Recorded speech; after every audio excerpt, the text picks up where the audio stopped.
చాలా మంది కూడా అంటే 10th అయిపోతుంది, ఏదో ఒక ఇష్యూ వల్ల, డిస్టర్బెన్సెస్ వల్ల చదువుని అక్కడి వరకే ఆపేయడం జరుగుతూ ఉంటుంది. కానీ గవర్నమెంట్ జాబ్ తెచ్చుకోవాలన్నది వాళ్ళ కళ.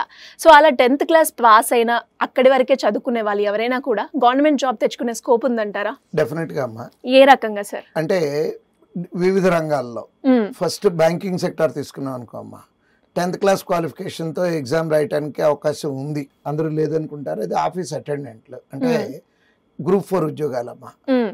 సో ఆ 10th క్లాస్ క్వాలిఫికేషన్తో సరిపోతుంది. పర్సంటేజ్లు కానీ ఎంత ఎక్కువ ఉండాలి ఇట్లాంటిది ఏమి రెస్ట్రిక్షన్ కూడా ఉండదు. ఆ ఎగ్జామ్ సిలబస్ కూడా అమ్మా మన 10th క్లాస్ లోపు చదువుకున్నటువంటి అర్థమెటిక్, రీజనింగ్, ఇంగ్లీష్ చాలా సింపుల్గా, అంటే ఎగ్జామ్ క్వాలిఫికేషన్ 10th కాబట్టి పేపర్ కూడా అదే స్టాండర్డ్స్లోనే ఉంటుంది. దాంతో అది బ్యాంకింగ్ సెక్టార్లో. నెక్స్ట్ స్టాఫ్ సెలక్షన్ కమిషన్ తీసుకున్నాం అనుకోండమ్మా.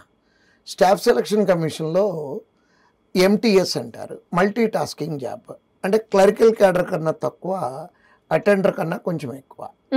మల్టీ టాస్కింగ్ అంటే ఈ మల్టీ టాస్కింగ్ ఉద్యోగం ఎస్ఎస్సిలో మనము ఎంటీఎస్గా సెలెక్ట్ అయితే దాంట్లో మనకి అసలు ఏ డిపార్ట్మెంట్లో వస్తాయి, income tax, customs, controller and auditor general, secretary, అంటే మనకి పార్లమెంట్లో ఉన్నటువంటి సపోర్టింగ్ స్టాఫ్, వీళ్ళందరూ కూడా ఎంటీఎస్ లేనమ్మా. వాళ్ళందరి క్వాలిఫికేషన్ కూడా 10th క్లాసే.